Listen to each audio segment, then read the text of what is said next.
Hello everyone, welcome back to another Emerald Shine video. So we have a very interesting chapter today. So I'll get more into that later, but anyway, once again, sorry there were no videos last week. Very busy stuff going on, but I'm here now and I'm excited to share more of the story with you. Let me guys, I cannot talk today. Reading is going to be very interesting. Let me know if you guys want to see more stuff, other stuff, and you can also go ahead and recommend stories to me if you'd like. But anyway, let's get to work on this. Alright, everyone, so with this chapter, the author has actually put a trigger warning here that I'm going to read to you. The following chapter details some of my very own pain regarding how my mother passed away. I'm writing it here because I wanted it to known, and I feel that it needs to be said somewhere. If you are squeamish or can't handle ultra-emotional stuff, you really should just skip to the final paragraph for a brief synopsis instead. Thank you. So I will leave a timestamp down in the description to the final paragraph if you guys do want to still know what happens in this chapter, but don't want to hear, as she said, the ultra-emotional stuff. So, if you guys remember last time we left off with Scootaloo is about to tell the others some important stuff, and the Weather Sisters made up. So, let's get into the story now. I can still hear her scream sometimes at night, Scootaloo said to the Alicorn and Unicorn as she stood there in the clearing on the campsite. Izzy leans forward and asks, "What are you talking about?" Scootaloo blinks and stares deep into the Unicorn's eyes. "I mean, I still hear her screams in agony." Sunny widens her eyes as she stares at the Pegasus ghost. "What are you talking about?"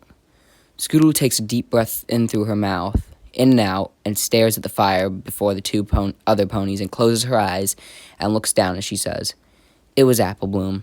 She caught swamp fever." She raises her gaze and opens her eyes at the other ponies. They tried to use the flash bee honey treatment again, but it didn't work this time.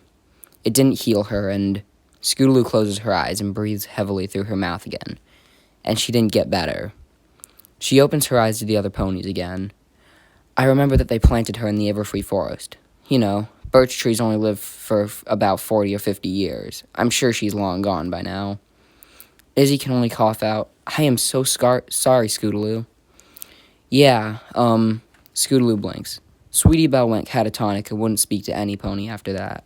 And she blinks again. I moved to Philadelphia and got a factory job. You know, the vodka helped, but eventually I realized there wasn't enough vodka in all of Equestria." She swallows. That could fill the gaping hole Apple Bloom left when she passed. She blinks again and smiles slightly. "I can only be glad that in the end, she spent her final days as a tree. I really couldn't imagine a more peaceful life, but at the same time, I really missed her." Sunny just stares at the Pegasus with wide cerulean eyes as she stammers out, "I really wish I could hug you right now, Scootaloo." Scootaloo smirks slightly wider. "Yeah, I'd like that. Anyway, this chicken costume is my punishment, I'm thinking, for not being there and failing Apple Bloom like I did." Sunny narrows her mouth. "That makes no sense, Scootaloo. She had a terminal disease. There's nothing you could have done." Scootaloo flaps her wings, still in their white confines, as she exclaims, "I know there's something I really should have said or done." She looks off to the left side while continuing to stammer. "I don't know, but I think I failed Apple Bloom, okay?" Before closing her eyes. "I failed her." Scootaloo shudders out while hanging her head down. Sunny glances over at Izzy, sitting on her haunches on the ground to her left, and whispers, "I'm not really sure how to handle this one." Izzy takes a deep breath in through her nose and out through her mouth, as she closes her eyes before opening them again, up at the Pegasus and getting to her hooves and causing her long wavy mane to shake as she looks at her and says, "Scootaloo-chan, listen to me and focus." She trots towards the Pegasus a few paces as Scootaloo stares at her with wide eyes. "You need to understand that whatever's done is done. You also need to know that whatever you did do, I'm sure Apple Bloom understands, wherever she may be. And also, you need to honor her memory by being the best you can be." She blinks before continuing. "You need to understand that the best way to give praise to her memory is to be your best." Scootaloo blinks back at Izzy and frowns. "But I'm a ghost now." Izzy nods her head and stares intently at the Pegasus. "Then you should be the best ghost you can be. But you should also know that I do not believe the chicken suit is punishment for not being there, as you say." Scootaloo blinks. You don't? Izzy shakes her head and stares back at the Pegasus, and her mane settles. She says, bleakly, "No, thanks, Scootaloo. As I already said, there's nothing you could have done. As such, it stands to reason that the suit must be on you for some other cause." Scootaloo visibly frowns deeper from around her strap-on beak. "Then what could it be?" Izzy widens her eyes and leans forward slightly as she exclaims, "I don't know." Sunny suddenly interjects from behind Izzy. Izzy, what was that?" Izzy looks back at Sunny from over her right shoulder. "What? Was it something I said?" Scootaloo noticeably smiles from behind her strap-on beak. I guess you two are my friends, right? I guess I kind of do have a life now, even though I'm actually dead." Izzy turned her neck back to Scootaloo. "Yes," she nods, "and you need to use this opportunity to be the best you can be." Scootaloo smiles as she chuckles slightly. "Yeah, I'm sure I'll be the best chicken ghost around." Izzy widens her eyes. "Well, you don't really have a lot of competition in that department." Scootaloo widens her eyes. "What?"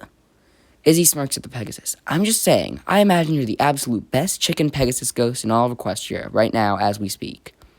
Scootaloo widens her eyes and grimaces under her beak a moment later. "Izzy, knock it off." Izzy leans forward slightly again as she widens her eyes. "What?"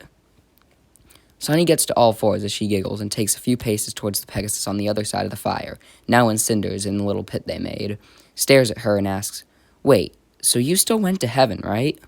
Scootaloo nods. "Right, or Elysium, or the Great Beyond, or whatever you want to call it."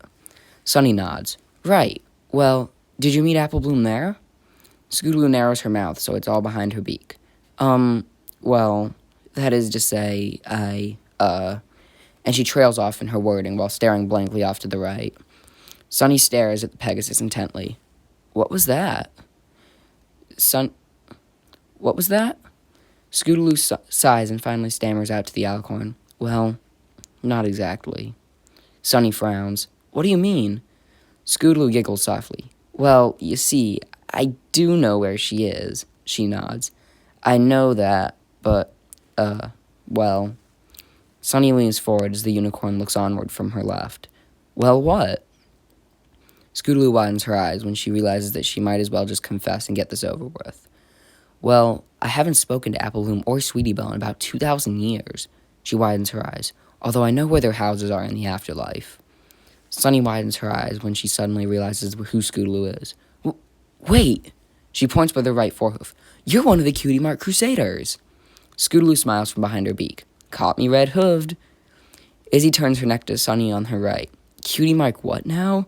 Sunny excitedly looks at Izzy with wide eyes. "The Cutie Mark Crusaders. They started out as a group of 3 fillies trying to find their cutie marks and ended up being like cutie mark consultants. It's like the Friendship Journal.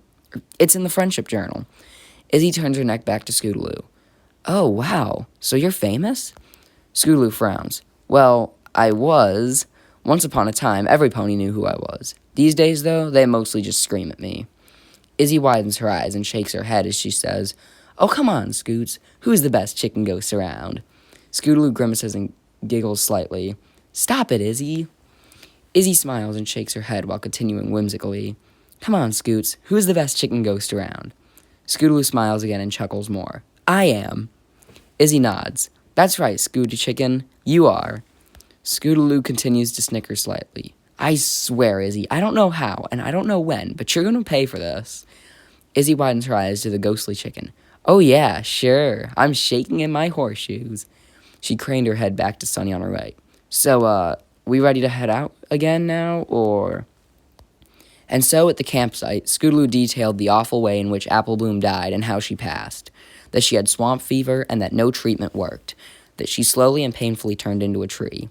She also told them about her guilt before Izzy explained to her that it's a terminal illness and there's nothing she could have done. Scootaloo still feels some level of guilt and remorse, although she's beginning to understand now that there was nothing she could do at the time. And so, how will she move past the tragedy now?